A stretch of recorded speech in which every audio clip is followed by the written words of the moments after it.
again, this is Mike with Toy Train Tips and Tricks, and today we are going to take a look at Lionel's very successful GP7 model and its derivatives, as well as a little background on the real thing, the real GP7 model, and what it was all about.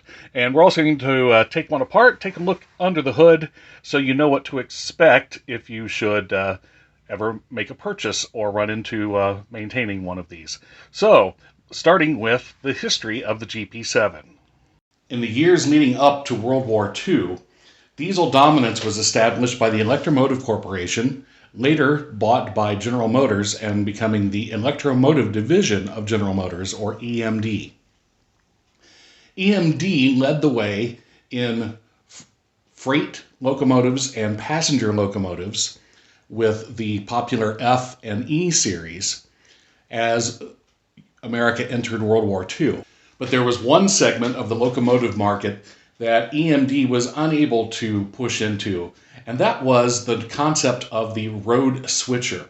The first successful road switcher was made by Alco, and it was their RS1 locomotive, a very dependable and popular 1,000 horsepower locomotive designed to be the go anywhere, do anything.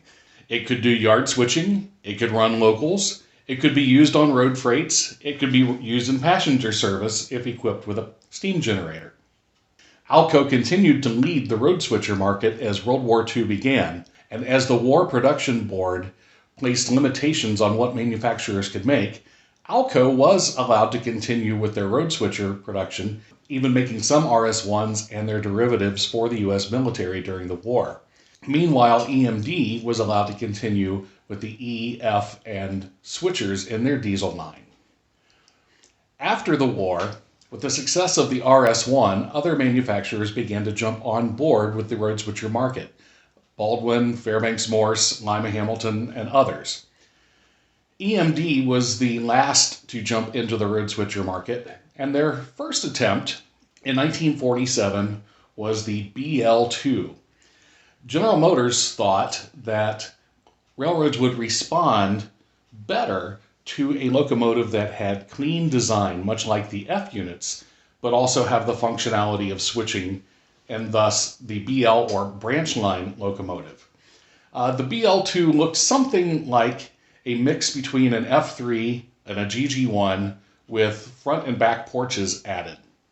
Many debate whether the design of the BL2 was so ugly it's cute or so cute it's ugly. The verdict from the railroads themselves was pretty much universal. Thumbs down. And fewer than 60 examples were built in the 2 years of production in 1947 through 49. Meanwhile, Alco continued its dominance, improving on the RS1 with the new RS2 version, and Baldwin and Fairbanks Morse continued to evolve their road switchers. Finally, in 1949, EMD got it right with their second road switcher attempt, the GP7. The GP7, or Jeep7, was made concurrently with the popular F7 locomotive, both being 1,500 horsepower, 4-axle locomotives with the popular EMD 567 diesel prime mover. While the F design was still more popular, there were about 30% more F7As and Bs produced than GP7s. The road switcher was catching on, and the GP7 became the leader of that pack, far outpacing Alco orders at the time and becoming the most popular road switcher made up to that point. The GP7 was a true utility outfielder, being able to switch, run road freights, run passenger service, and do light-duty work as well. The platform was very easy to maintain. The prime mover and electrical systems were very dependable. And this locomotive not only served very well in the 1950s, but many were rebuilt in the 1970s and 1980s, and many GP7 frames and prime movers still work today, either in tourist roads, in museums, or some of the multiple-time rebuilds might still be found on some branch lines in America today. A pretty good track record for a locomotive.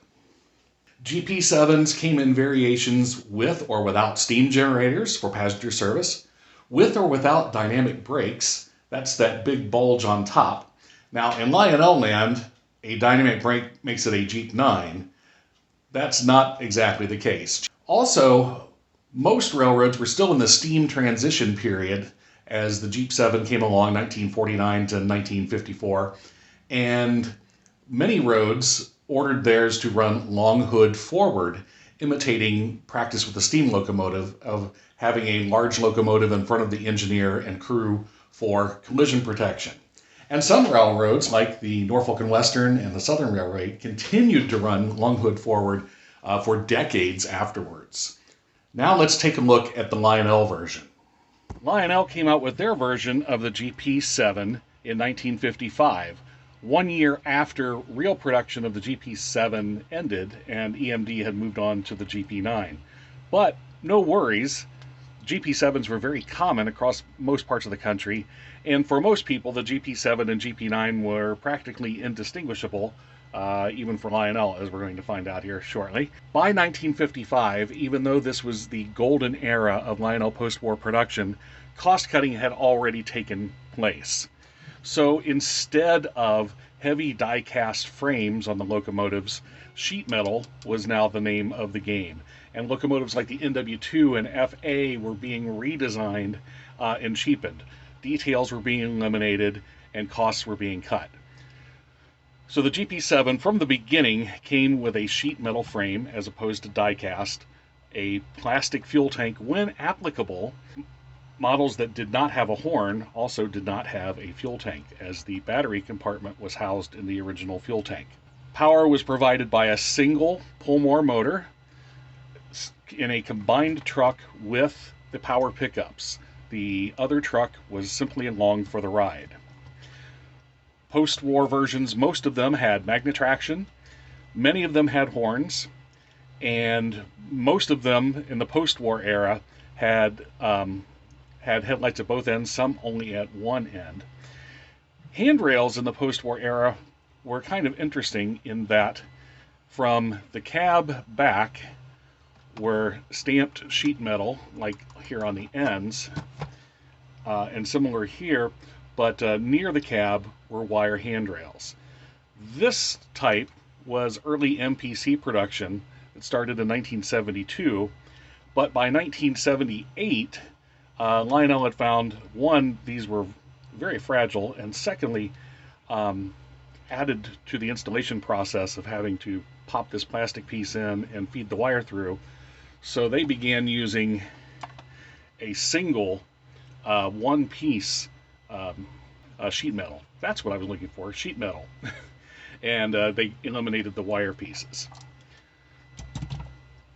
MPC production is almost identical, although usually the magnetraction is replaced by traction tires, as we see here. Most MPC versions do not have horns, but the other items that we'll see inside is pretty much set up the same way as a post-war version. There were also some changes to the shell made during the course of production. Here is an original 1955 shell. And I took this out of the strip tank to show you. Don't worry, I'm not destroying a handsome collectible. This was already repainted by somebody else before I got my hands on it. But notice the three louvers under here are very well defined. These three louvers, plus these two sets of vertical louvers, are what distinguish a GP7 body from a GP9. These three louvers were later reduced somewhat to one full size and two smaller size. I believe part of that had to do with providing lettering options, making it easier for some of that. And later these got smaller and smaller and smaller. But the two sets of vertical louvers remained constant, even when Lionel came out with the quote-unquote GP9. Lionel's GP9 was simply a GP7 shell with an added dynamic brake and winterization hatch, and this was a single piece that was added on. Now this is a Williams reproduction. This is part of the actual cast shell, but it is a dead-on copy of Lionel's GP9. And again, uh, here you see their louvers are full size. It's hard to see under their frame here. But we still have the two sets of vertical louvers. When Lionel went to the GP9, quote unquote, they simply added the dynamic brake, and everything else is a GP7. And it stayed that way for quite some time. Eventually, around 1978, the GP9 shell with the dynamic brake was modified to have these louvers eliminated. So, but these stayed the same. So then it was kind of a hybrid Jeep 7, Jeep 9 for those of us rivet counters out there. But in any case, so those are the main changes that happened externally, was with handrails and with the louvers, and of course dynamic brakes for the GP9 quote-unquote version. MPC also came out with their quote-unquote GP20, which again was a GP7 with a shortened nose, which was a common variation, especially in the 1970s. Railroads began to rebuild their original GP7s, and usually chopping the nose was part of the process to provide better crew visibility. So, now that we've looked at the externals, let's take a look at the inside. Okay, taking it apart is very easy, as we look on either end of the shell is a Phillips head screw, and that holds the shell onto the sheet metal frame. There's one. Stay there, thank you. Turn it around. There is two.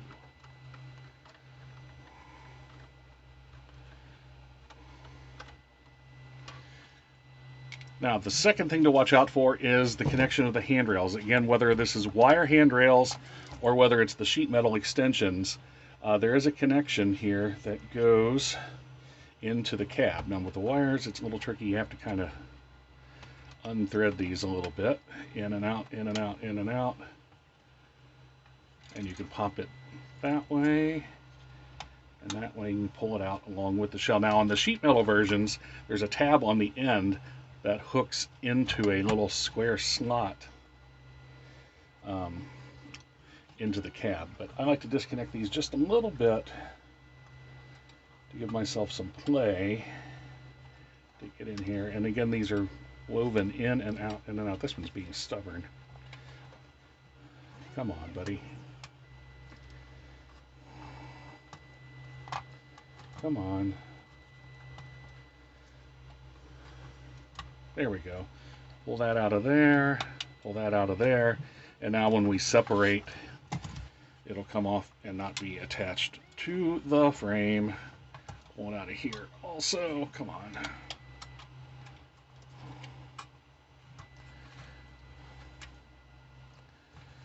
Pull the wire, pull the wire, pull the wire. That's one side.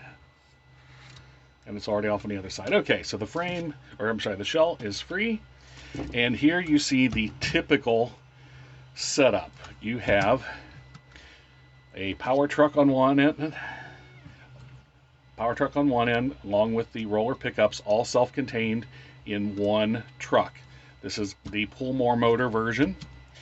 Here you have headlights on either end. Sometimes it's only on one end. On the post-war version, right here, there would be a hold for the battery compartment, along with a bracket for the horn and the horn relay. Those would all be located in this section on a post-war version. And here is our 3-position reverse unit E unit with the lever sticking out the bottom here by the fuel tank. The rear truck is just along for the ride. We have this little speed nut holds it in place, and there's a little guide right here. That slot is a little guide to help keep the truck from getting out of control on there, and helps it around curves. And that is the basic construction. If you need to get into the motor itself, you see here are the brushes and brush springs. The commutator is underneath this plate here, which is held on by these two screws. I'm not going to disassemble this because I know this motor is in good shape, doesn't need to be cleaned, and I don't want to mess with it. But you would take these two screws off, You can pop the top, and that gives you access to the face of the commutator, which is under here. As far as basic maintenance, oil and lube, the gears, get a little bit of your favorite grease. Make sure it's plastic safe, especially on these. One complaint from many people about the MPC version versus post-war is these Delrin gears right here. I've never had a problem with a stripped Delrin gear, but many people complain that the plastic versus the all-metal gears of the post-war version made these versions, cheap. It was a cost-cutting move, but as long as you're not pulling 60, 70 car trains on this thing, you shouldn't have any problems. Keep them lubricated. Now, in the late 80s, the mechanical E-unit was replaced by an electronic. So you see that, and sometimes an electronic horn was added in those later units. And then eventually, the Pullmore motor was replaced by can motors, usually two, that were integral into the trucks. So the one motor was replaced by two eventually in the late 90s and into the 2000s. And yes, this 1955 model and its descendants are still in the catalog. Here it is in the 2021 Lionel catalog, now with Lion Chief options, but it's still the basic frame and basic shell from the 1955 version. So 7 decades of use out of one locomotive, I would call that a hit. And so this is the ubiquitous Lionel GP7, GP9 / GP20. The shells can be different, but it's still the same basic drive, the same basic innards. And this design works so well, it became kind of the standardized Lionel diesel setup, whether it was a rectifier, an EP5, a U36B, the GP38, all started with this same basic idea of the sheet metal frame, power truck, dummy truck, and this same basic layout. Sometimes the frame was lengthened or shortened, depending on the locomotive, but this worked. It was easy to maintain. It's dependable running, just like the real thing, and it served both EMD and Lionel very well for over 7 decades. So here it is, the story of the GP7. I hope you like it, and if you do, like it, share it, comment, tell your friends, tell your neighbors, please subscribe, and till then, we'll keep the trains running. We'll see you next time on Toy Train Tips and Tricks.